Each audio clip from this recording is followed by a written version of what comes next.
ഒരു രാത്രി 8 മണി സമയത്താണ് അവർ വരുന്നത്. ആ സമയത്ത് ഞാനും പോയി. ആ സമയത്ത് പിന്നെ ഈ അമ്മയും മോളും കൂടെ കാണുന്ന ഒരു സിനിമയിൽ പോലും കാണാത്ത വണ്ണമുള്ള ഭയങ്കര ശബ്ദത്തിൽ അവർ നിലവിളിച്ചുകൊണ്ടാണ് കെട്ടിപ്പിടിക്കുന്നത്. ഓഡ് അവേഴ്സ് ഉൾപ്പെടെ 24 അവേഴ്സ് വർക്ക് ചെയ്യുന്ന ആൾക്കാരാണ് നഴ്സസ്. സ്റ്റാഫ് ഷോർട്ടേജ് കാരണം സഫർ ചെയ്യുന്നുണ്ട് ഗവൺമെൻറ് സെക്ടറിലെ നഴ്സസ്. പ്രൈവറ്റ് സെക്ടറിൽ നഴ്സസ് സാലറിയുടെ കുറവ് കാരണം സഫർ ചെയ്യുന്നു. അവരിൽ ഒരാളാണ് ഞാനെങ്കിൽ എനിക്ക് എന്താണ് ഫീൽ ചെയ്യുന്നത്, ഒരു എമ്പതി വർക്കൗട്ട് ചെയ്തു. ആ എമ്പതിയിലൂടെ എൻ്റെ സ്വന്തക്കാരാണ് ഇവരൊക്കെ എന്ന് തോന്നിപ്പോയാൽ നമുക്ക് ഏതറ്റം വരികയും ചെയ്യാൻ പറ്റും. നഴ്സിംഗ് ഒരു വിദ്യാഭ്യാസം, അതിൻ്റെ ടോപ്പിലേക്ക് എത്തിച്ചത് ഫ്ലോറൻസ് നൈറ്റിംഗേളാണ്. അന്നൊരു പാരസിറ്റമോൾ കൊടുത്ത് പനി കുറഞ്ഞ, അയ്യോ സിസ്റ്റർ എനിക്ക് പനി മാറ്റി തന്നോ, സിസ്റ്റർ ദൈവമാണ് എന്നുള്ള രീതിയിൽ, സിസ്റ്ററൊന്നുമല്ല സിസ്റ്റർ അമ്മ എന്നാണ് വിളിക്കുന്നത്. രാഗിയിട്ടുണ്ട്, പോണ വഴിക്ക് മരിച്ചു പോകുമെന്ന് പറഞ്ഞിട്ടുണ്ട്. അങ്ങനെയൊക്കെ പറയും അവരുടെ മെൻ്റലിക്കൽ ബ്രെയിൻ തെറ്റുന്ന സമയത്ത്. ഈ നഴ്സിംഗ് പ്രൊഫഷനിലായതുകൊണ്ട് തന്നെ എനിക്ക് കുടുംബത്തിന് ഒരു സമാധാനം ഉണ്ടാക്കാൻ എനിക്ക് കഴിയുന്നുണ്ട്.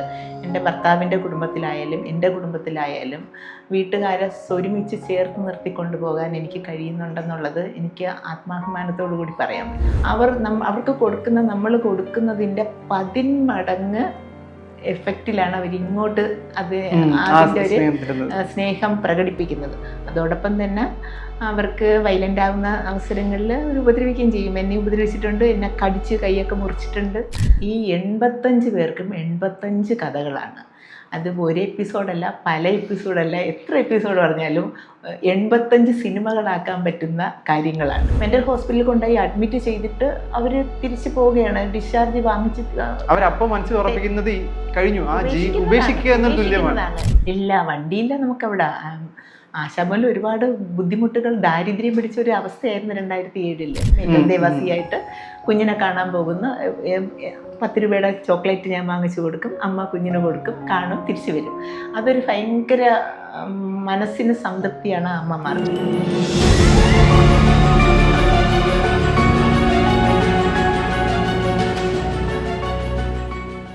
Welcome to Infine entertainment. നേഴ്സുമാർ അവരർഹിക്കുന്ന വേതനം അവർക്ക് ലഭിക്കുന്നുണ്ടോ? അവരുടെ ജീവിതം നരകതുല്യമാണ്. 34 വർഷത്തോളം നേഴ്സിംഗ് ഫീൽഡിൽ എക്സ്പീരിയൻസ് ഉള്ള, നേഴ്സിംഗ് ഒരു സേവനം ആ ജീവിതത്തിലൂടെ യാഥാർത്ഥ്യമാക്കിയ ഒരു വ്യക്തിത്വമാണ് ഇന്ന് എൻ്റെ കൂടെ ഉള്ളത്. തിരുവനന്തപുരത്തെ പേയാട് സ്വദേശിയായ ഷർമിള കെ. പലർക്കും അവർ ഒരു നേഴ്സ് മാത്രമല്ല, സിസ്റ്റർ അമ്മയാണ്. തിരുവനന്തപുരം ജനറൽ ആശുപത്രിയിലെ 9ാം വാർഡിൽ അനാഥരായി എത്തിയ രോഗികൾക്ക് ആശ്വാസവും സ്നേഹവും നൽകിയ കരുണാമയിയാണ് ഷർമിള. സ്വന്തം കൈയാൽ ഭക്ഷണവും വസ്ത്രവും എത്തിച്ചു. ജോലി സമയത്തിന് ശേഷവും അവരുടെ അരികിലെത്തി. 200-ലധികം രോഗികളെ പുനരധിവസിപ്പിക്കാൻ സഹായിച്ചു. ചിലരെ അവരുടെ സ്വന്തം കുടുംബങ്ങളിലേക്ക് തിരികെ കൊണ്ടുപോയി. സമൂഹത്തിന്റെ സഹായത്തോടെ റീഹാബിലിറ്റേഷൻ സെന്ററുകളുടെ സൗകര്യങ്ങളും മെച്ചപ്പെടുത്തി.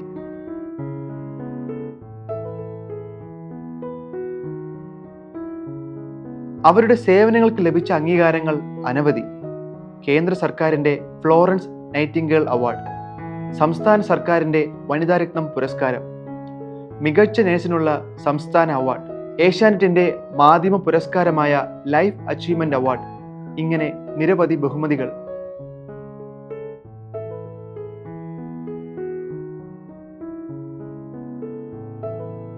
നേഴ്സിംഗ് സൂപ്രണ്ടായും ചീഫ് നേഴ്സിംഗ് ഓഫീസറായും ദീർഘകാലം സേവനം ചെയ്ത ശേഷം 2024 ജോലിയിൽ നിന്നും വിരമിച്ചു. എന്നാൽ ഷർമിളയുടെ സേവനങ്ങൾ അവസാനിച്ചില്ല. ഇന്നും ജനറൽ ആശുപത്രിയിലെ 9ാം വാർഡിലെ രോഗികൾക്ക് വേണ്ടി ബ്രേക്ക്ഫാസ്റ്റ് സമാഹരിച്ചു നൽകുന്നു. ഷർമിളയ്ക്ക് ഒരു ആഗ്രഹം മാത്രം, തൻ്റെ സാമൂഹിക സേവനം തൻ്റെ മരണം വരെയും തുടരണം. ഒരു നേഴ്സ് മാത്രമല്ല, 100 കണക്കിന് മനുഷ്യരുടെ ജീവിതത്തിൽ അമ്മയായ സിസ്റ്റർ അമ്മയുടെ കഥ. സോ നമ്മുടെ ഷോയിലേക്ക് വെൽക്കം ചെയ്യാം Sharmila K. Madam, welcome to our show. Thank you. ജീവിതത്തിലേക്ക് തിരിഞ്ഞു നോക്കുമ്പോൾ എങ്ങനെയാണ് ഈ 34 വർഷം കടന്നുപോയത്? എന്തെല്ലാം ഓർമ്മകളാണ് ആദ്യം മനസ്സിലേക്ക് വരുന്നത്? ഞാൻ 2024 റിട്ടയർ ചെയ്തു. അപ്പം ഈ കഴിഞ്ഞ എൻ്റെ നഴ്സിംഗ് ഫീൽഡ് എനിക്കൊരു അനുഗ്രഹമാണ്.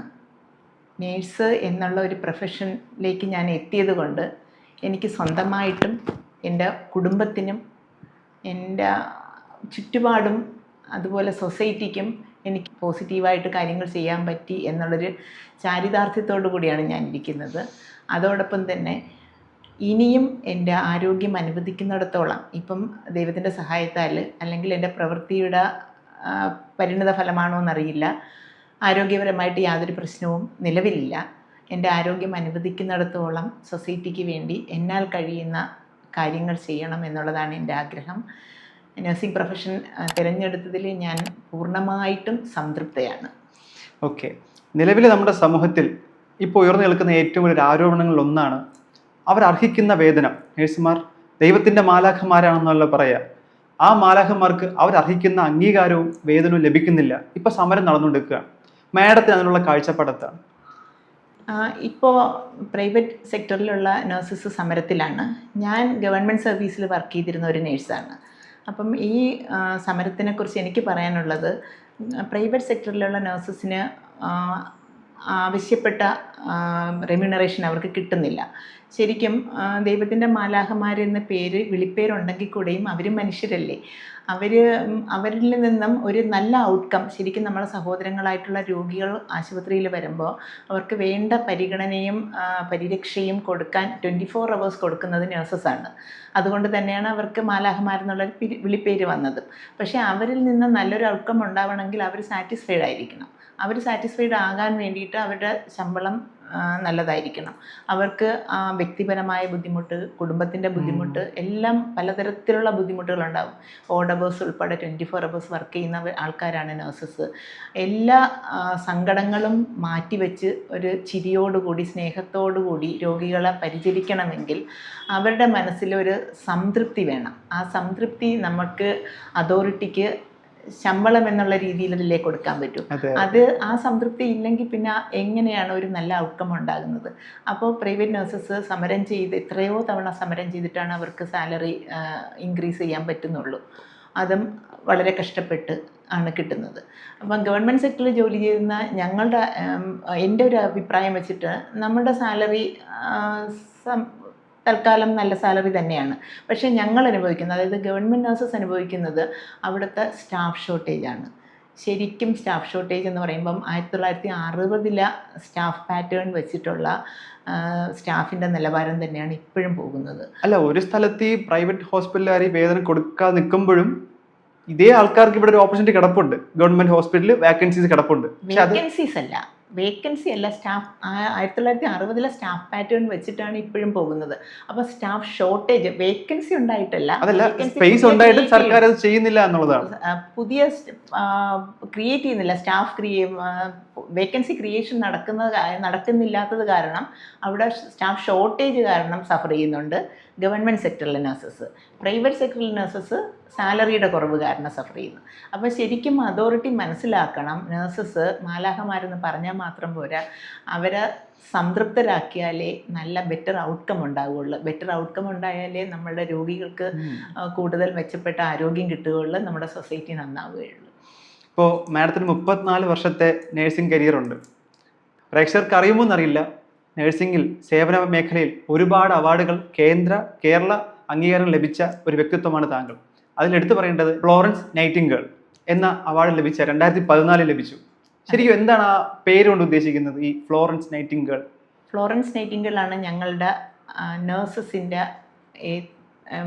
ടീച്ചർ, തലതൊട്ടപ്പൻ എന്നൊക്കെ പറയുമ്പോൾ. 2ാം ലോക മഹായുദ്ധകാലത്ത് മുറിവേറ്റ പട്ടാളക്കാരെ ശുശ്രൂഷിച്ച് നഴ്സിംഗ് പ്രൊഫഷനെ പ്രൊഫഷനെ അതിൻ്റെ ടോപ്പ് ലെവലിൽ എത്തിക്കാൻ പറ്റും. ആൾക്കാരിൽ അത്രമാത്രം മഹത്വമാണെന്ന് അറിയിച്ചു കൊടുത്ത വ്യക്തിത്വമാണ് ഫ്ലോറൻസ് നൈറ്റിംഗേൾ. മുറിവേറ്റ പട്ടാളക്കാരെ രാത്രി എന്നില്ല എല്ലാ സമയത്തും ഒരു റാന്തൽ വിളക്കുമായിട്ട് രോഗികളുടെ ഇടയിൽ പോയി അവരുടെ മുറിവുകൾ സംരക്ഷിച്ച് ഇൻഫെക്ഷൻ കൺട്രോൾ, ഇന്നത്തെ ഇൻഫെക്ഷൻ കൺട്രോളിൻ്റെ തുടക്കം ഫ്ലോറൻസ് നൈറ്റിംഗേളാണ് തുടങ്ങി വെച്ചത്. നഴ്സിംഗ് ഒരു വിദ്യാഭ്യാസം, അതിൻ്റെ ടോപ്പിലേക്ക് എത്തിച്ചത് ഫ്ലോറൻസ് നൈറ്റിംഗേളാണ്. അതുകൊണ്ട് ഫ്ലോറൻസ് നൈറ്റിംഗേളിൻ്റെ ജന്മദിനമായ May 12 ലോകവ്യാപകമായി നഴ്സസ് ഡേ ആയിട്ട് ആഘോഷിക്കുന്നത്. ഈ May 12 ഞങ്ങളുടെ അവാർഡുകൾ തരുന്നത്. ഫ്ലോറൻസ് നൈറ്റിംഗേൽ അവാർഡ് രാഷ്ട്രപതിയിൽ നിന്ന്, ഡൽഹി രാഷ്ട്രപതി ഭവനിൽ നിന്ന് 2014 മെയ് 12-നാണ് ഞാൻ വാങ്ങിയത്. ഈ നഴ്സിംഗ് ജീവിതം തുടങ്ങുമ്പോൾ ഇത്രയും വലിയ അവാർഡുകൾ തേടി വരുമെന്നുള്ളൊരു അങ്ങനെ ഒരു ചിന്ത എപ്പോഴും ഉണ്ടായിട്ടുണ്ടോ? ഒരിക്കലുമില്ല. ഒരു എക്സ്ട്രാ ഓർഡിനറി പവറും ഇല്ലാത്ത ഒരു സാധാരണ ഒരു ബിലോ ആവറേജ് കുടുംബത്തിൽപ്പെട്ട വ്യക്തിയാണ് ഞാൻ. എൻ്റെ അപ്പ ഒരു ആയിരുന്നു, മരിച്ചുപോയി. അമ്മ ഹൗസ് വൈഫാണ്. അപ്പം നഴ്സിങ്ങിനെ കുറിച്ചോ അല്ലെങ്കിൽ ഈ സൊസൈറ്റിയിലെ ഇത്രയും കാര്യങ്ങളെക്കുറിച്ചോ ഒന്നും എനിക്ക് ഒരു അറിവുമില്ല. പക്ഷേ അപ്പ പോലീസുകാരനാണെങ്കിൽ കൂടിയും അപ്പ ഒരു വലിയ മനുഷ്യസ്നേഹിയായിരുന്നു. അപ്പോൾ ഞാൻ പറഞ്ഞു കേട്ടിട്ടുണ്ട്, കേസ് അന്വേഷിക്കാൻ പോകുന്ന സ്ഥലങ്ങളിൽ കഷ്ടപ്പെടുന്ന അന്നത്തെ കാലത്ത്, അതായത് 70, 80 ആ കാലഘട്ടത്തൊക്കെ ദാരിദ്ര്യം പിടിച്ച കാലഘട്ടമാണല്ലോ. വീട്ടിൽ ഭക്ഷണമില്ലാത്ത വീടുകളിൽ അപ്പ കയ്യിൽ അങ്ങോട്ട് സാധാരണ പോലീസുകാർ ഇങ്ങോട്ട് പൈസ വാങ്ങിക്കുമെന്നല്ലേ അപ്പോൾ അവർക്ക് ഭക്ഷണത്തിനുള്ള പൈസ കൊടുത്തിട്ട് വരുന്ന ഒരു മെൻറ്റാലിറ്റി ഉള്ള ആളായിരുന്നു. അപ്പം മരിച്ചതിന് ശേഷവും പലരും വന്ന് പറയും, സാറ് ഞങ്ങൾക്ക് പൈസ തന്നിട്ടുണ്ട്, ചായ കുടിക്കാൻ പൈസ തന്നിട്ടുണ്ടെന്നൊക്കെ പലരും വന്ന് പറഞ്ഞിട്ടുണ്ട്. അപ്പോൾ ആ അപ്പയുടെ ഒരു ജീനായിരിക്കും എനിക്ക് കിട്ടിയത്, ആൾക്കാരെ സഹായിക്കാനൊരു തോന്നൽ. ശരിക്കും അത് നഴ്സിംഗ് കഴിഞ്ഞിട്ട് ഞാൻ മെഡിക്കൽ കോളേജിൽ സർവീസിൽ കയറി. അത് കഴിഞ്ഞിട്ട് ആശാഭവൻ എന്ന് പറഞ്ഞൊരു മെൻ്റൽ റീഹാബിലിറ്റേഷൻ സെൻറ്ററിൽ വർക്ക് ചെയ്യുമ്പോഴാണ് എൻ്റെ ജോബിലുള്ള ഒരു വ്യത്യാസം വരുന്നത്. അപ്പോൾ ഒരു മേജർ സൈക്കാട്രിക് ഡിസോർഡേഴ്സ് വന്നിട്ട് വീട്ടുകാരാൽ ഉപേക്ഷിക്കപ്പെട്ടവരെ റീഹാബിലിറ്റേറ്റ് ചെയ്തിരിക്കുന്ന സ്ഥലമാണ് പൂജപ്പുര ആശാഭവനിലാണ് ഞാൻ 2007 മുതൽ വർക്ക് ചെയ്തത്. അപ്പോൾ അവരിൽ ഒരാളാണ് ഞാനെങ്കിൽ എനിക്ക് എന്താണ് ഫീൽ ചെയ്യുന്നത്, ഒരു എമ്പതി വർക്കൗട്ട് ചെയ്തു. ആ എമ്പതിയിലൂടെ എൻ്റെ സ്വന്തക്കാരാണ് ഇവരൊക്കെ എന്ന് തോന്നിപ്പോയാൽ നമ്മൾക്ക് ഏതറ്റം വരികയും ചെയ്യാൻ പറ്റും. ആശാഭവന്റെ കാര്യം പറയുമ്പോൾ അവിടെ മലയാളികൾ മാത്രമല്ല, മറ്റു സംസ്ഥാനങ്ങളിലുള്ള രോഗികളും അവിടെ ഉണ്ടാവാറുണ്ട്. അപ്പൊ അവരായിട്ടൊക്കെ എങ്ങനെയാണ് ഇടപെടൽ സംഭവിക്കുക? എല്ലാവരും മേജർ സൈക്കാട്രി ഡിസോർഡേഴ്സ് ഉള്ളവരാണെന്ന് പറഞ്ഞില്ല, എല്ലാവരും തന്നെ മെഡിസിൻ കഴിക്കുന്നവരാണ്. പക്ഷേ ആശാഭവനിൽ വരുന്ന രോഗികളുടെ ഭാഷ നമ്മളല്ല പഠിക്കുന്നത്, നമ്മളെ ഭാഷ അവർ പഠിക്കും വേഗം. കാരണം അവരുടെ അതിജീവനമാണ്. അവർക്ക് വെള്ളം വേണം അല്ലെങ്കിൽ അവർക്ക് ആഹാരം വേണം എന്ന് പറയണമെങ്കിൽ അവർ നമ്മളെ ഭാഷ പഠിച്ചില്ലേ പറ്റൂ. അത് കാരണം അവർ മെജോറിറ്റി മലയാളം പഠിക്കുകയാണ്. പിന്നെ സൈക്കാട്രി ഡിസോർഡേഴ്സ് ഉള്ളവരെ ശുശ്രൂഷിക്കാൻ ഞാൻ ആദ്യം 1990 മുതൽ 2007 വരെ മെഡിക്കൽ കോളേജിലും കണ്ണാശുപത്രിയിലും വർക്ക് ചെയ്തതാണ്. അപ്പോൾ അതിൽ നിന്ന് വ്യത്യസ്തമായിട്ടാണ് 2007 ആശാഭവനിൽ വരുന്നത്. അപ്പോൾ സാധാരണ രോഗികളെ സംരക്ഷിച്ചതും ഇവരെ ആരുമില്ലാത്ത സൈക്കാട്രിക് ഡിസോർഡേഴ്സ് ഉള്ളവരെ സംരക്ഷിക്കുന്നതും തമ്മിൽ 2 തലമായിരുന്നു. അതായത് മെഡിക്കൽ കോളേജിൽ വർക്ക് ചെയ്യുമ്പോൾ അവിടുത്തെ രോഗികൾക്ക് അറിയാം അവർ രോഗികളാണ്, നമ്മൾ നഴ്സസാണ്, അവരെ സംരക്ഷിക്കേണ്ടവരാണ്, അവരുടെ ആവശ്യങ്ങൾ ചോദിച്ചും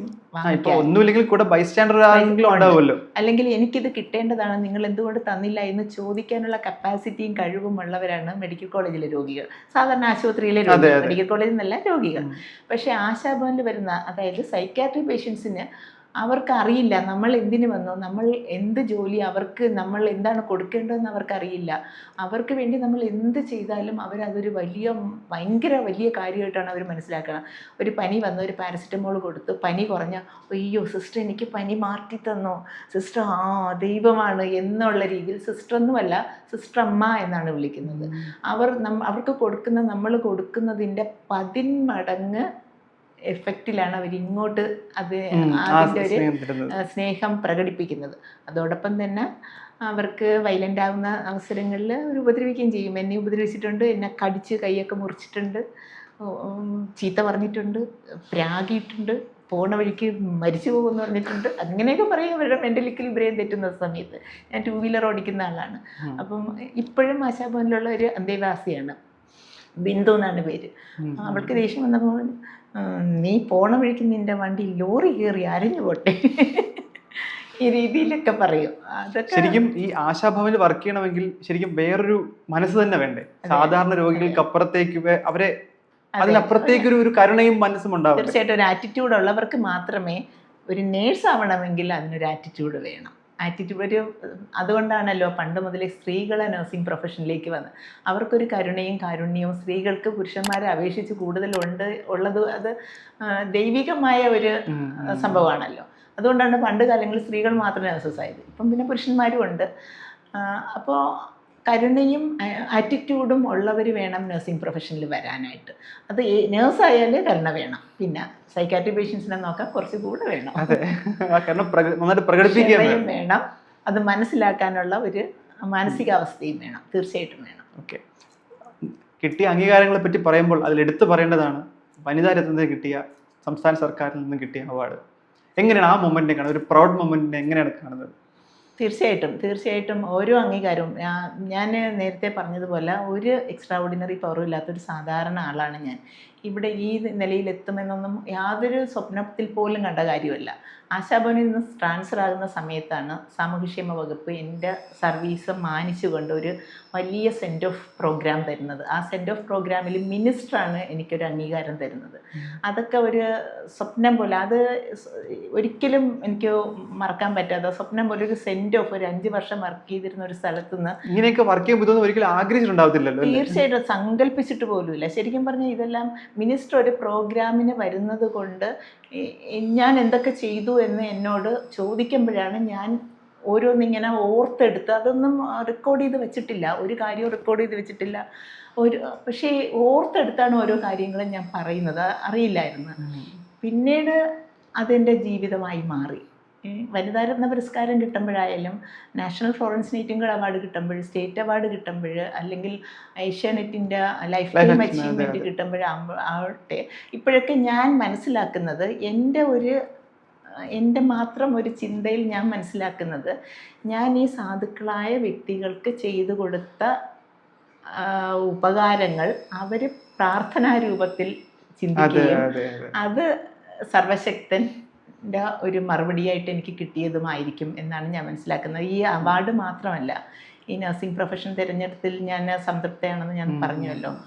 ഈ നഴ്സിംഗ് പ്രൊഫഷനിലായതുകൊണ്ട് തന്നെ എനിക്ക് കുടുംബത്തിന് ഒരു സമാധാനം ഉണ്ടാക്കാൻ എനിക്ക് കഴിയുന്നുണ്ട്. എൻ്റെ ഭർത്താവിൻ്റെ കുടുംബത്തിലായാലും എൻ്റെ കുടുംബത്തിലായാലും വീട്ടുകാരെ ഒരുമിച്ച് ചേർത്ത് നിർത്തിക്കൊണ്ടു പോകാൻ എനിക്ക് കഴിയുന്നുണ്ടെന്നുള്ളത് എനിക്ക് ആത്മാഭിമാനത്തോടു കൂടി പറയാൻ പറ്റും. അതോടൊപ്പം തന്നെ എൻ്റെ 2 മക്കളെയും സാധാരണക്കാരാണെങ്കിൽ കൂടെ ഞങ്ങൾക്ക് പഠിപ്പിച്ച് ഡോക്ടർമാരാക്കാൻ കഴിഞ്ഞു. 2 പേരും ഗവൺമെൻറ് മെഡിക്കൽ കോളേജുകളിൽ പഠിക്കാനുള്ള ഒരു അവസരം ദൈവം തന്നു എന്നേ ഞാൻ പറയൂ. അവരുടെ കഴിവാണെന്ന് ഞാൻ ഒരിക്കലും പറയില്ല. 2 പേരും ഗവൺമെൻറ് മെഡിക്കൽ കോളേജുകളിൽ പഠിച്ച് MBBS നേടാൻ കഴിഞ്ഞു. അതും എൻ്റെ കുട്ടികളുടെയോ എൻ്റെയോ ഹസ്ബൻഡിൻ്റെയോ കഴിവല്ല, അത് ദൈവത്തിൻ്റെ അനുഗ്രഹമാണ്. ദൈവത്തിൻ്റെ അനുഗ്രഹം സാധുക്കൾക്ക് എന്തെങ്കിലും ഞാൻ ചെയ്തെങ്കിൽ അതിന്റെ പ്രതിഫലമാണെന്ന് മാത്രമാണ് ഞാൻ. അച്ഛനിലൂടെ മകളിലേക്ക് ആ കാരുണ്യം വന്നു, മകളത് 2 മകനിലൂടെ സമൂഹത്തിലേക്ക് കൊടുക്കുന്നു പറഞ്ഞ പോലെ. പ്രത്യേകിച്ച് ഹെവി ആയിട്ടൊന്നും ചെയ്തില്ല. എനിക്ക് എൻ്റെ വീട്ടുകാരാണെങ്കിൽ ഞാൻ എന്ത് ചെയ്യും എന്നുള്ള രീതിയിൽ ചെയ്തതേ ഉള്ളൂ.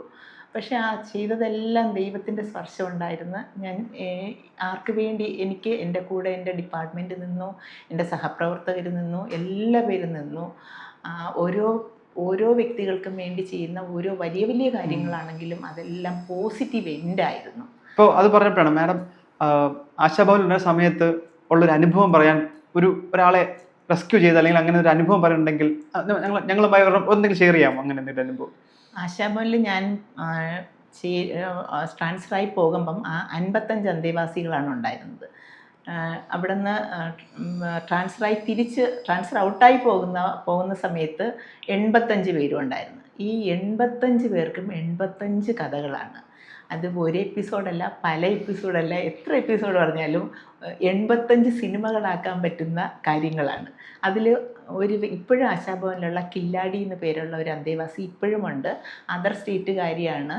ആ രോഗിയുടെ ജീവിതം സിനിമയായിട്ടുണ്ട്. മകൾക്കായി എന്ന പേരുള്ള ഫിലിം, സിനിമാ നടി ശോഭനയും സുരേഷ് ഗോപി എല്ലാം അഭിനയിച്ച മകൾക്കായി എന്ന ഫിലിം ഈ ആശാഭവനില കില്ലാടിയുടെ ജീവചരിത്രമാണ്. കില്ലാടി ബോയ്ക്കട്ട് ചെയ്തിരിക്കുന്ന പോലെയാണ് ശോഭന ബോയ്ക്കട്ട് ചെയ്തിരിക്കുന്നത്. കില്ലാടിയുടെ ചേഷ്ടകൾ, 2 ദിവസത്തെ ചേഷ്ടകൾ ഷൂട്ട് ചെയ്ത് കൊണ്ടുപോയി അത് കണ്ട് പഠിച്ചാണ് ആ ഫിലിമിൽ അഭിനയിച്ചിരിക്കുന്നതായിട്ടാണ് ഞാൻ മനസ്സിലാക്കുന്നത്. കില്ലാടിക്കൊരു മകളുണ്ട്, സിനിമയിൽ ശോഭനയ്ക്കൊരു മകളുണ്ട്. ആ മകളെ അഡോപ്റ്റ് ചെയ്യുന്നതായിട്ട് ബന്ധപ്പെട്ടുള്ള ഒരു സിനിമയാണ് എന്ന് പറഞ്ഞതുപോലെ അവിടുത്തെ ഈ 85 അന്തേവാസികൾക്കും 85 സിനിമയാക്കാനുള്ള കഥയുണ്ട്. ഇപ്പം എന്തായാലും അഖിൽ എന്നോട് ചോദിച്ചാൽ റെസ്ക്യൂ ചെയ്തതിനെക്കുറിച്ച് പറയുകയാണെങ്കിൽ, ഞാൻ അവിടെ വർക്ക് ചെയ്തിരുന്ന 5 വർഷം കൊണ്ട് അവിടുത്തെ അന്തേവാസികളിൽ 27 പേരെ, 27 സ്ത്രീകളെയും അവരുടെ 3 കുട്ടികളെയും അവരുടെ സ്വന്തം വീടുകളിലേക്കും സ്വന്തം നാട്ടിലേക്കും റീഹാബിലിറ്റേറ്റ് ചെയ്യാൻ കഴിഞ്ഞിട്ടുണ്ട്. ശരിക്കും ആശാഭവനിൽ വരുന്ന രോഗികൾ വന്നാൽ ഡെത്തായാണ് ഡിസ്ചാർജ് ആയി പോകുന്നത്. കാരണം സൈക്കാട്രി ഡിസോർഡേഴ്സ് നമ്മുടെ സൊസൈറ്റിയിൽ വലിയ സ്റ്റിഗ്മയായിട്ട് നിൽക്കുന്ന കാലഘട്ടമാണ്. അന്നും ഇന്ന് കുറച്ച് മാറ്റമുണ്ടോ എനിക്കറിയില്ല. എന്തായാലും സ്റ്റിഗ്മ വലിയ സ്റ്റിഗ്മയാണ്. പ്രത്യേകിച്ച് സ്ത്രീകൾക്ക് സൈക്കാട്രി മെൻ്റൽ ഇക്വിലിബ്രിയം തെറ്റുമ്പോൾ നമ്മുടെ സൊസൈറ്റി അത് അംഗീകരിക്കില്ല. അപ്പം പലപ്പോഴും വീട്ടുകാർ തന്നെ ഈ അവരെ മെന്റൽ ഹോസ്പിറ്റലിൽ കൊണ്ടുപോയി അഡ്മിറ്റ് ചെയ്തിട്ട് അവർ തിരിച്ചു പോവുകയാണ്. ഡിസ്ചാർജ് വാങ്ങിച്ച് അവരപ്പം മനസ്സിൽ ഉറപ്പിക്കുന്നത് കഴിഞ്ഞു, ഉപേക്ഷിക്കുക എന്ന തുല്യമാണ്. പലപ്പോഴും തെറ്റായ അഡ്രസ്സ് കൊടുത്തിട്ട് അവിടെ അഡ്മിറ്റ് ചെയ്തിട്ട് പോകും, പിന്നെ തിരിച്ച് വിളിച്ചുകൊണ്ട് പോകില്ല. പിന്നെ കുറേ പേരെല്ലാം റോഡിൽ അലഞ്ഞു തിരിഞ്ഞ് നടക്കുന്ന അവസ്ഥയിൽ പോലീസ് പിടിച്ച് പിന്നെ കോടതി ഉത്തരവ് പ്രകാരം കൊണ്ടുവരുന്നതുണ്ട്. അങ്ങനെയൊക്കെയാണ് ഇവിടെ അഡ്മിഷൻ വരുന്നത്. അപ്പം ഒരുപക്ഷെ നാളെ ക്യൂർ ആയാൽ പോലും ഇല്ല, ക്യൂർ ആവുന്ന പറഞ്ഞാൽ റെമിഷൻ സ്റ്റേജിൽ, ഒരു നോർമൽ സ്റ്റേജിലേക്ക് മെഡിക്കേഷനിൽ വരും. എന്നാൽ കൂടിയും അവരെ കൊണ്ടുപോകാൻ ധൈര്യപ്പെടുന്നില്ല, നമ്മുടെ സൊസൈറ്റി ധൈര്യപ്പെടുന്നില്ല എന്നുള്ളതാണ്. ആ ഒരു സാഹചര്യത്തിലാണ് 27 പേരെ സ്വന്തം വീടുകളിലേക്ക് അയക്കാൻ കഴിഞ്ഞത്. അതിൽ പ്രധാനമായിട്ടും പറയാനുള്ളത് മഹാരാഷ്ട്രക്കാരിയായ മായാഭാരതി എന്ന പേരുള്ള ഒരു പെൺകുട്ടിയാണ്. 25 വയസ്സിന് താഴെ പ്രായമുള്ളൂ. മായാഭാരതിയും മഹാരാഷ്ട്രയിൽ നിന്ന് ട്രെയിനിൽ, ഒന്നുകിൽ അവർ ട്രെയിന് കയറ്റി വിടുന്നതായിരിക്കും സൈക്കാട്രി പേഷ്യൻ്റ് ആയതുകൊണ്ട്, അല്ലെങ്കിൽ അവർ തന്നെ കയറി വരുന്നതായിരിക്കും. കയ്യിൽ വളരെ ചെറിയൊരു കുഞ്ഞുമായിട്ടാണ് നമ്മുടെ നാട്ടിൽ തിരുവനന്തപുരത്ത് എത്തുന്നത്. അപ്പോൾ അവിടെ നിന്ന് പോലീസ് പിടിച്ച്, അമ്മ സൈക്കാട്രി പേഷ്യൻ്റ് ആയതുകൊണ്ട് അമ്മയെ മെൻ്റൽ ഹോസ്പിറ്റലിൽ അഡ്മിറ്റ് ചെയ്ത്, തീരെ കുഞ്ഞിനെ കുഞ്ഞിനെ അമ്മത്തൊട്ടിലേക്കും അക്കോമഡേറ്റ് ചെയ്യുകയാണ്. അപ്പം മായ ശരിക്കും കുഞ്ഞിനിട്ട പേര് സഞ്ജന എന്നാണ്. അപ്പം കുഞ്ഞിന് പേര് പറയാൻ പറ്റാത്തവണ്ണം ചെറിയ കുട്ടി, അമ്മ പേര് പറഞ്ഞു കൊടുക്കാൻ പറ്റുന്ന മാനസികാവസ്ഥയിലുമല്ല. അപ്പോൾ അമ്മത്തൊട്ടിലുകാർ കുഞ്ഞിന് വേറെ പേരിട്ട് അവിടെ വളർത്തുകയാണ്. കുഞ്ഞ് മലയാളമാണ് പഠിക്കുന്നത്, അവിടുത്തെ ആയമാരുടെ ലാംഗ്വേജ് പഠിക്കും. പിന്നെ മായാഭാരതി മെൻ്റൽ ഹോസ്പിറ്റലിൽ 1 വർഷത്തെ ട്രീറ്റ്മെൻറ്റ് കഴിഞ്ഞ് കോടതി ഉത്തരവ് പ്രകാരം ആശാഭവനിൽ വരുന്നു. ആശാഭവനിൽ CJM ഉത്തരവ് പ്രകാരം വരുമ്പം ആ കോർട്ട് ഓർഡറിൽ തന്നെ മായാഭാരതിയുടെ കുഞ്ഞ് അമ്മത്തൊട്ടിലുണ്ട് എന്നുള്ളൊരു സെൻറ്റൻസ് ഉണ്ടായിരുന്നു. അപ്പം ഞാൻ ആശാഭവനിൽ പോയതിന് ശേഷം അവിടെ അമ്മമാരും അമ്മയും കുഞ്ഞുങ്ങൾ സെപ്പറേറ്റ് ചെയ്ത് നിൽക്കുന്ന അമ്മമാരുണ്ട്. അവരുടെ ലിസ്റ്റ് എടുത്ത് വർഷത്തിൽ 1 തവണയോ 2 തവണയോ ഒക്കെ ഈ അമ്മമാരെ കുഞ്ഞുങ്ങളെ കൊണ്ട് കാണിക്കാൻ പോകുമായിരുന്നു. അമ്മയും കുഞ്ഞും തമ്മിലുള്ള ബോണ്ട് നമുക്ക് അമ്മയായ എനിക്കറിയാമല്ലോ. അപ്പം ഓട്ടോ വിളിച്ച് ഞാൻ എൻ്റെ സ്വന്തം പൈസയ്ക്ക് തന്നെ ഓട്ടോ വിളിച്ച്, സർക്കാർ പോകുന്നത് ഇല്ല, വണ്ടിയില്ല നമുക്കവിടെ. ആശാഭവനിൽ ഒരുപാട് ബുദ്ധിമുട്ടുകൾ, ദാരിദ്ര്യം പിടിച്ച ഒരു അവസ്ഥയായിരുന്നു 2007. വാഹനമൊന്നുമില്ല, ഓട്ടോ വിളിച്ച് ഞാനും ആ പേഷ്യൻറ്റും കൂടെയാണ്. പേഷ്യൻ്റ് മീൻസ് പേഷ്യൻ്റ് എന്ന് പറയാൻ പറ്റില്ല, ഇൻമേറ്റ് ദേവാസിയായിട്ട് കുഞ്ഞിനെ കാണാൻ പോകുന്നു. 10 രൂപയുടെ ചോക്ലേറ്റ് ഞാൻ വാങ്ങിച്ചു കൊടുക്കും, അമ്മ കുഞ്ഞിന് കൊടുക്കും, കാണും, തിരിച്ചു വരും. അതൊരു ഭയങ്കര മനസ്സിന് സംതൃപ്തിയാണ് അമ്മമാർക്ക്. ഈ അമ്മ അടുത്ത വർഷം എപ്പോഴാ പോകുന്നത്, ഇനി എന്ന് സിസ്റ്ററമ്മ ഇനി എന്നാണ് കുഞ്ഞിനെ കാണാൻ പോകുന്നത് എന്ന് ചോദിച്ചിരിക്കും. അങ്ങനെ ഉള്ള 3 അമ്മമാരെയും 3 കുഞ്ഞുങ്ങളെയാണ് ഞാൻ വീടുകളിലേക്ക്. സിസ്റ്റർ അമ്മ എന്നുള്ള വിളി കേൾക്കുമ്പോൾ എന്താ മനസ്സിൽ തോന്നാറ്? ഞാൻ അവരുടെ ഒരാളായി ജീവിക്കുകയായിരുന്നു ആ കാലഘട്ടങ്ങളിൽ. അങ്ങനെ മായാഭാരതിയെ വീട്ടിൽ വിടാനൊരു ലോങ് പ്രോസസ്സ് തന്നെ ഉണ്ടായിരുന്നു, ലോങ് പ്രോസസ്സായിരുന്നു. അന്ന് മായാഭാരതിയെ കോടതി ഉത്തരവ് ഭാരതി ആശാഭവനിലേക്ക് വിടുന്നത് CJM കമാൽ പാഷ സാറായിരുന്നു. സാറിനും സാമൂഹ്യക്ഷേമ വകുപ്പിലെ ഡയറക്ടർ ജയ മാഡത്തിനും ഈ ചെറിയ കുട്ടിയായ മായാഭാരതിയെ കണ്ടിട്ട് ഭയങ്കര മാനസിക വിഷമം ഉണ്ടായി. അതിനെ കുടുംബത്തെത്തിക്കണം. ഇതിന് മുതിർന്ന 2 കുട്ടികൾ മഹാരാഷ്ട്രയിലുണ്ട്. എത്തിക്കാനായിട്ടുള്ള ശ്രമം അവരുടെയും കൂടെ സപ്പോർട്ടോടുകൂടി മായാഭാരതിയെ കുടുംബത്തെ വിടാനുള്ള ശ്രമങ്ങൾ നടത്തി.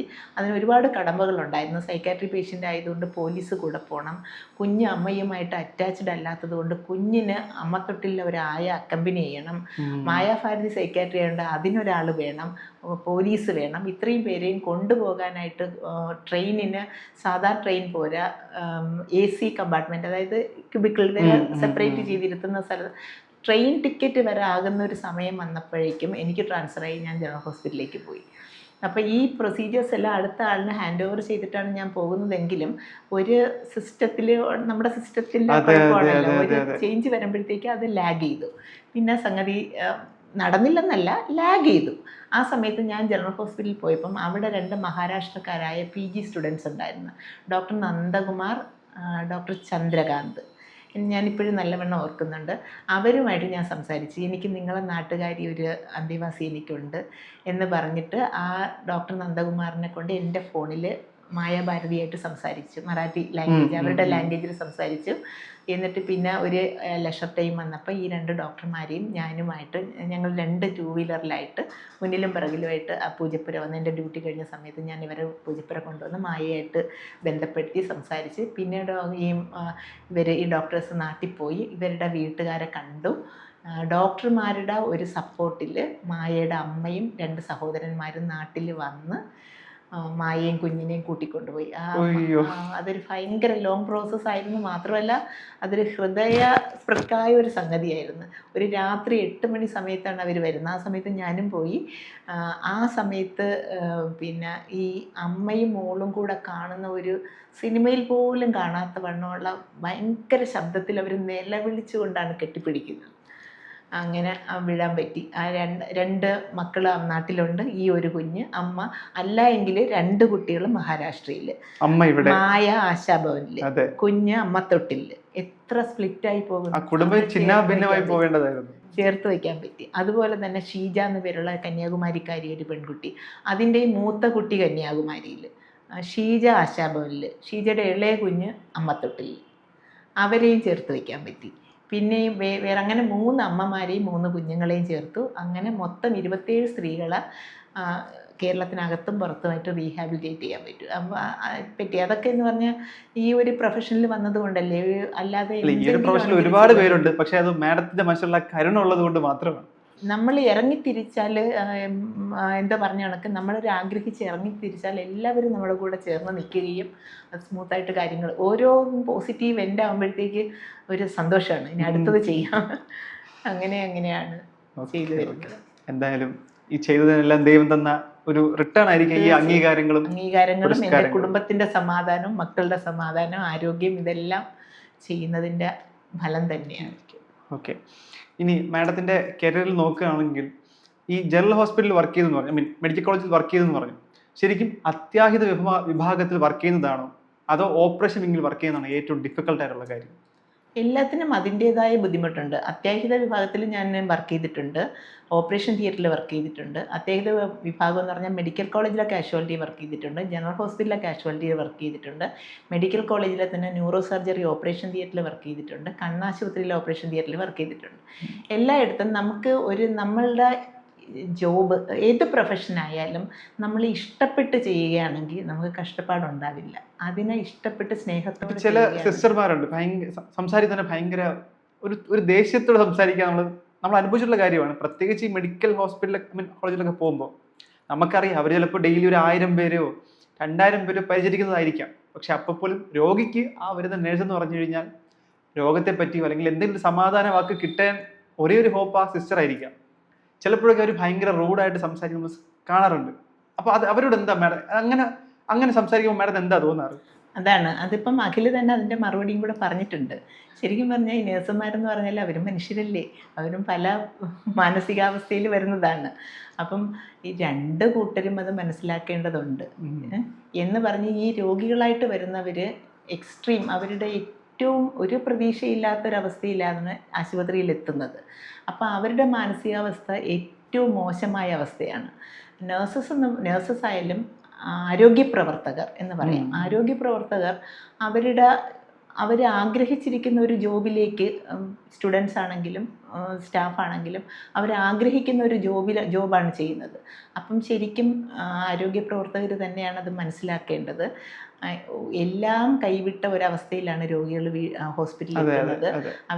അവരെ സ്നേഹപൂർവ്വം നമ്മളുടെ വേദന മാറ്റിവെച്ച് സംരക്ഷിക്കണം എന്നുള്ളത് ആരോഗ്യപ്രവർത്തകർ തന്നെയാണ് നോക്കേണ്ടത്. പിന്നെ എന്നിരുന്നാൽ കൂടെയും ഇന്നത്തെ കാലഘട്ടത്തിൽ ഒരുപാട് സ്ട്രെസ് അനുഭവിച്ച് വന്ന സഫർ ചെയ്യുന്നതുണ്ട്. പലതരത്തിലുള്ള ഇപ്പം ഫോണിലൂടെ തന്നെയും പലതും ശരിയല്ലാത്ത കാര്യങ്ങളും ഒക്കെ ഷൂട്ട് ചെയ്യുകയൊക്കെ ചെയ്യുന്ന പല കാര്യങ്ങളുമൊക്കെ കാണുന്നുണ്ട്. അപ്പം അത് ജനങ്ങളും കൂടെ ഒന്ന് മനസ്സിലാക്കണം, അതോടെ അതോറിറ്റിയും മനസ്സിലാക്കണം മനുഷ്യരാണ് എന്നുള്ളത്. അപ്പം നമ്മൾ എന്ത് കൊടുക്കുന്നോ അത് കിട്ടുമെന്നാണ്, ആരോഗ്യ പ്രവർത്തകരായാലും രോഗികളായാലും. ഇപ്പോൾ പഠിച്ചിറങ്ങിയ ഒരു നേഴ്സിംഗ് സ്റ്റുഡൻറ്റ് ഇപ്പോൾ ജോലി കിട്ടുക എന്ന് പറഞ്ഞാൽ അത്രമാത്രം ഡിഫിക്കൽട്ടാണ്. കാരണം ഇഷ്ടംപോലെ കോളേജുണ്ട്, ഇഷ്ടംപോലെ വിദ്യാർത്ഥികളുണ്ട്. എന്നാൽ ഗവൺമെൻറ്റിലാണെങ്കിൽ വാക്കൻസികളുടെ കാര്യത്തിൽ ഒരു കൺഫ്യൂഷനാണ്. മാഡം പറഞ്ഞതുപോലെ തന്നെ വാക്കൻസി ഉണ്ടാവുന്നില്ല. പഴയ കാലത്തിലെ അതേ ഫോർമാറ്റിൽ തന്നെയാണ് കാര്യങ്ങൾ പോകുന്നത്. പ്രൈവറ്റിലേക്ക് പോയാൽ ഇതേപോലെ സാലറി പ്രശ്നങ്ങൾ. അപ്പം ഒരു പുതിയ തലമുറയോട് നഴ്സിംഗ് തിരഞ്ഞെടുക്കണമോ വേണ്ടയോ എന്ന് ചോദിച്ചാൽ മാഡത്തിൻ്റെ ഉത്തരം എന്തായിരിക്കും? ഞാനിപ്പം ഓൾറെഡി പറഞ്ഞു കഴിഞ്ഞു, നഴ്സിംഗ് എന്ന പ്രൊഫഷൻ എനിക്ക് ജീവാത്മാവാണ്, പരമാത്മാവാണ്. ഒരു കാരണവശാലും ഞാൻ അതിനെ നെഗറ്റീവായിട്ട് പറയാൻ എനിക്ക് പറ്റില്ല. എൻ്റെ ഈ ഒരു അനുഭവത്തിൽ അല്ലെങ്കിൽ ഈ ഒരു ജീവിതത്തിൽ നഴ്സിംഗ് എൻ്റെ പ്രൊഫഷനാണ് എന്നെ ഇവിടെ കൊണ്ടെത്തിച്ചത്. ഇപ്പം ഞാനൊരു ടോപ്പ് പൊസിഷൻ ആണ് എൻ്റെ മാനസികമായിട്ടും കുടുംബപരമായിട്ടും നിൽക്കുന്നത്. അതിന് നഴ്സിംഗ് പ്രൊഫഷൻ തന്നെയാണ് കാരണം. അതുകൊണ്ട് ഒരിക്കലും ഞാൻ അതിനെ നെഗറ്റീവായിട്ട് പറയില്ല. നഴ്സിംഗ് പ്രൊഫഷൻ തിരഞ്ഞെടുക്കണം എന്നുള്ളവരോട് ഞാൻ പറയുന്നത് ഇതാണ്, അതൊരു ഹോളി ജോബാണ്, ഒരു ദൈവികമായ ജോബാണ്. അത് തിരഞ്ഞെടുക്കുന്നത് വഴി നിങ്ങളൊരു ഉയർന്ന പൊസിഷനിലേക്കാണ് എത്തുന്നത്. ഹാൻഡ് ഓഫ് ഗോഡ് എന്നൊക്കെ പറയും, ദൈവത്തിന്റെ കൈകളായിട്ട് പ്രവർത്തിക്കാൻ കഴിയും. നമുക്ക് ഒരുപാട് ഓപ്പർച്യൂണിറ്റീസ് നമ്മുടെ സഹോദരങ്ങൾക്കായാലും നമ്മുടെ പരിസരത്തിലുള്ളവർക്ക് ഒരുപാട് സഹായങ്ങൾ ചെയ്യാൻ പറ്റുന്ന ഒരു പ്രൊഫഷനാണ്. ഏതൊരു ഗ്രൂപ്പിൽ ചെന്നാലും, ഒരു സഫർ ചെയ്യുന്ന ഒരു ഗ്രൂപ്പിൽ ചെന്നാൽ അവിടെ ഒരു നേഴ്സ് ഉണ്ടെങ്കിൽ ആ നേഴ്സായിരിക്കും അവിടുത്തെ ലീഡർ. തീർച്ചയായിട്ടും അവർക്കായിരിക്കും പല കാര്യങ്ങൾക്കും എക്സ്പ്ലനേഷൻ കൊടുക്കാൻ പറ്റുന്നത്. അപ്പം ഒരു നഴ്സിംഗ് പ്രൊഫഷൻ തിരഞ്ഞെടുത്താൽ അവർ ഏറ്റവും ടോപ്പിലുള്ളൊരു പ്രൊഫഷനാണ് തിരഞ്ഞെടുത്തത്. പിന്നെ അവർ ചെയ്യേണ്ട കാര്യം ഇതാണ്, ഒരു എമ്പതി ഫീലിങ്ങോടുകൂടി വർക്ക് ചെയ്യുക. അങ്ങനെയാണെങ്കിൽ അവർക്ക് ഒരിക്കലും മനപ്രയാസം പെടേണ്ടി വരില്ല. സന്തോഷത്തോടെ, എത്ര കഷ്ടപ്പാടിലായാലും സന്തോഷത്തോടെ ചെയ്യാൻ പറ്റും. ഇപ്പോഴുള്ള രീതിയിലുള്ളൊരു മെക്കാനിക്കൽ വർക്കിൽ പോയാൽ സഫറിങ്സേ ഉള്ളൂ. സഫർ ചെയ്തുകൊണ്ട് തന്നെ ഇരിക്കണം. എമ്പതി ഉണ്ടെങ്കിൽ നമ്മളെ വീട്ടിലൊരു ബുദ്ധിമുട്ട് ഒരാൾക്ക്, നമ്മുടെ അച്ഛനോ അമ്മയ്ക്കോ സഹോദരങ്ങൾക്കോ ഉണ്ടായാൽ അവരുടെ ബുദ്ധിമുട്ട് മാറ്റാൻ വേണ്ടി നമ്മൾ ചെയ്യുന്ന പ്രവൃത്തിയിൽ നമ്മൾ ഒരിക്കലും തളരില്ല. അവരുടെ സഫറിങ്സ് മാറ്റുന്നത് വരെയും നമ്മൾ തളരാതെ ക്ഷീണമില്ലാതെ ജോലി ചെയ്യും.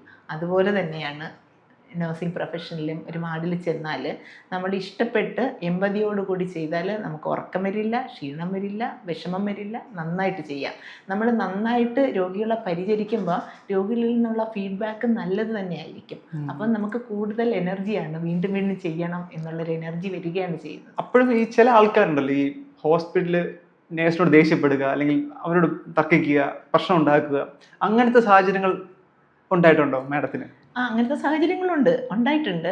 എന്ന് പറഞ്ഞാൽ ഏതൊരു പ്രൊഫഷനിൽ, ഏതൊരു ഗ്രൂപ്പിലും, പ്രൊഫഷൻ എന്നല്ല ഏതൊരു ഗ്രൂപ്പിലും പലതരം സ്വഭാവമുള്ള മനുഷ്യരല്ലേ. പെട്ടെന്ന് ദേഷ്യപ്പെടുന്നവർ കാണും, അതൊരു ക്ഷമയോടെ നോക്കുന്നവർ കാണും. അപ്പം ഏതൊരു ഗ്രൂപ്പിലും രണ്ട് തരം പ്രശ്നക്കാരുണ്ടാവും. അത് നഴ്സസിലും ഉണ്ടാവും, പേഷ്യൻസിലും ഉണ്ടാവും.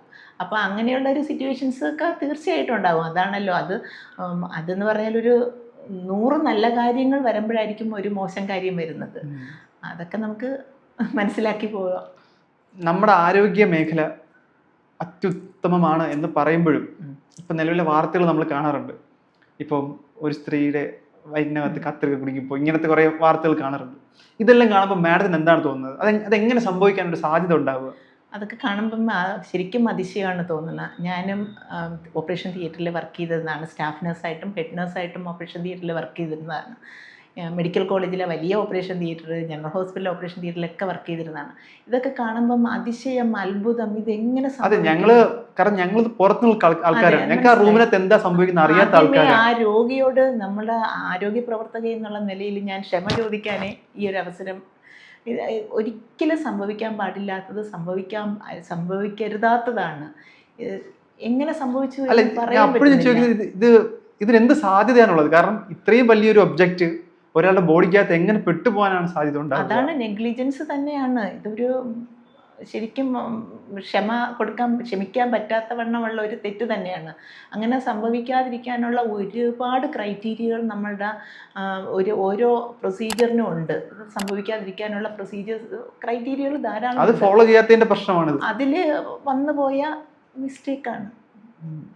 എന്തായാലും സംഭവിച്ചില്ലാതെ അല്ലല്ലോ, സംഭവിച്ചുവല്ലോ, സംഭവിച്ചിരിക്കുന്നു. അപ്പം അതിലിനി എന്തുകൊണ്ട് എന്നുള്ളത് നെഗ്ലിജൻസ് തന്നെയാണ്. അത് ഒരിക്കലും സംഭവിക്കാൻ പാടില്ലാത്തതാണ്. അത് സംഭവിക്കാൻ സാധ്യതയില്ലാത്തതാണ്. എങ്ങനെ പറ്റി എന്നുള്ളതൊരു അതിശയത്തോടെ, ഞെട്ടലോടെ അത് കേൾക്കാൻ പറ്റുള്ളൂ. ഓക്കെ.